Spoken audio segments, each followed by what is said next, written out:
आम्हाला पाण्याचा टंचाईत आहे. ती पाण्याची आमची सोय पुरवली पाहिजे. त्याच्यामुळं टॉवर आहेत, लाईट आमचे जातात. लाईटीचा सॉल्व्ह केला पाहिजे प्रश्न. फक्त गोरगरिबांवरती लक्ष देत नाही कोण. बस आम्ही धंदेवाले आमच्यावरती एवढा संकट येतोय. आज 8 महिन्यापासून आमच्यावरती एवढं संकट येत चाललंय. पोलीसवाले येतात 8-8 दिवस, 10 दिवसांनी, 4 दिवसांनी पकडून पकडून देतात. कोणच ऐकत नाही. कोणाकडे जावं आम्ही? कोण खानबीन नाही, हे खानबीन नाही चालणार.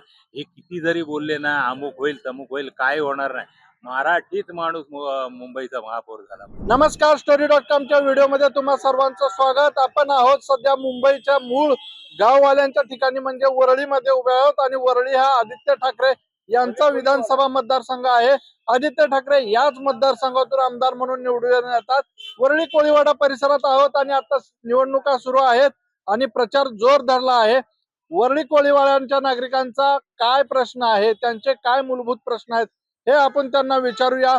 मुंबईचा महापौर खान होणार की मराठी होणार, याच्याशी त्यांचं काय घेणं देणं आहे की विकासाचं देणं घेणं आहे, हे आपण त्यांना विचारूया.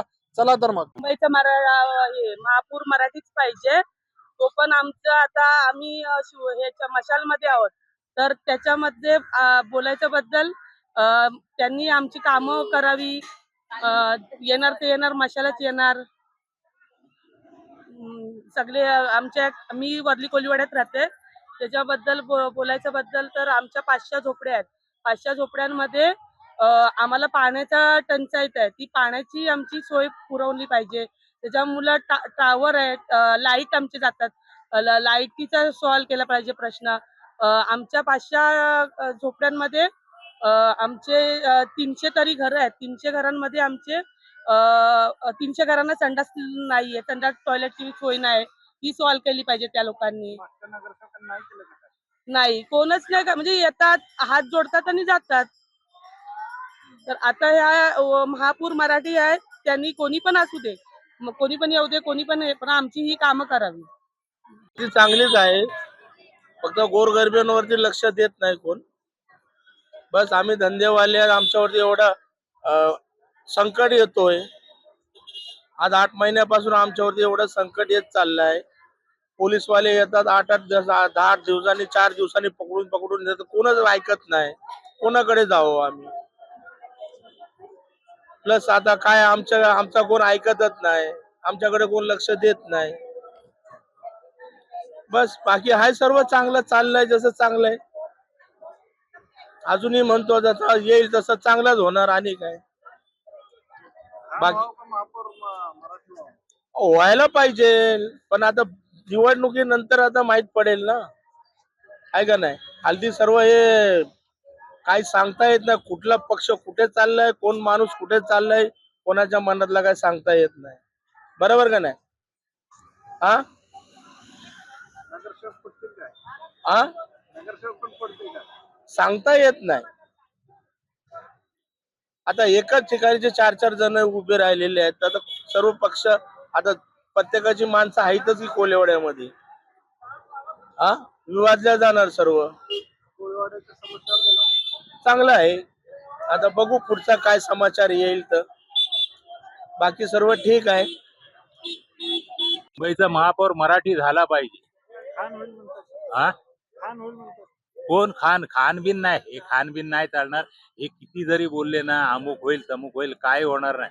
मराठीच माणूस मुंबईचा महापौर झाला पाहिजे. आणि वरळी कोळीवाडा इथे एक अपक्ष आहे कोळी, तो बाबू कोळी आणि ही हरेशची मिसेस, त्यांच्यामध्ये जवळपास सारा चांगला सामना होईल. ह्या दोघांमध्येच एक कोणतरी येईल. नाही, हे स्पर्धेत नाही हो, कोण ओळखत पण नाही आणि काय त्यांचा तसा संबंध पण नाही. आहे ते हे दोघच आहे. त्याच्यामध्ये हा कोळी आहे ना, हा जरा चांगल्या पद्धतीचा पोरगा आहे. मदत करतोय, लोकांना करतोय. म्हणजे आम्ही तर बघतो इकडे तिकडे धावपळ करत असतो. वास्तविक शाखा प्रमुख साधा असताना त्यांनी हे प्रयत्न केलेले आहेत या विभागात. तर लोकांचा होरा बघून असा वाटतो की त्याला जरा मतदान चांगलं होईल. पण काय, शिवसेनेची सीट असल्यामुळे या दोन ह्याच्यामध्ये थोडासा युद्ध तर होईल नक्की. म्हणजे सहजासहजी काय होणार नाही, पण या दोघातलंच एक कोणतरी एवढं नक्की. महापौर कोण होईल, मराठी खान? आता महापौर तर मराठीत पाहिजे, पण आता सध्या कसं आहे माहितीये का, आता ही साईड बघताय का तुम्ही मागे, त्या साईड आता आमची बंद पाडलेली आहे आमच्या SRA च्या सीईओनी महेंद्र कल्याणकर यांनी, आणि मागच्या साईडवर पण त्यांनी तसंच केलेलं आहे. मग आम्ही पूर्ण जनता कॉलनीने ठरवलं आहे की या साईडवर आम्ही बहिष्कार टाकणार पूर्ण जनता कॉलनीमध्ये.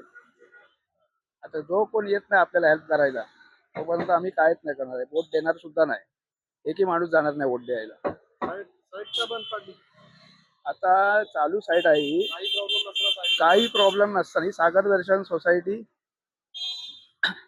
हा प्रोजेक्ट डेव्हलपर श्री आकाशजी गुप्ता सरकार हे निभवत आहेत. आता त्यांनी फास्ट काम एवढा फास्ट त्यांनी केलं आहे, 10 महिन्यामध्ये त्यांनी प्रिन्स लेवल आणलेली आहे. आणि आता आमची CC यायला पाहिजे, त्यासाठी आम्ही लेटर पण दिला CC साठी. तर ते CC न पाठवता त्यांनी डायरेक्ट नोटीस पाठवली 13/2ची. 13/2 म्हणजे का की एखाद्या याचा मतदानावर काय परिणाम होईल? होणार प्रॉब्लेम 101% परिणाम होणार. 20-30 हजार मतं अशीच जाणार इथून. त्यासाठी बाबा कोण हेल्प करायला आला ठीक आहे, नाही तर बहिष्कार तर आहेच.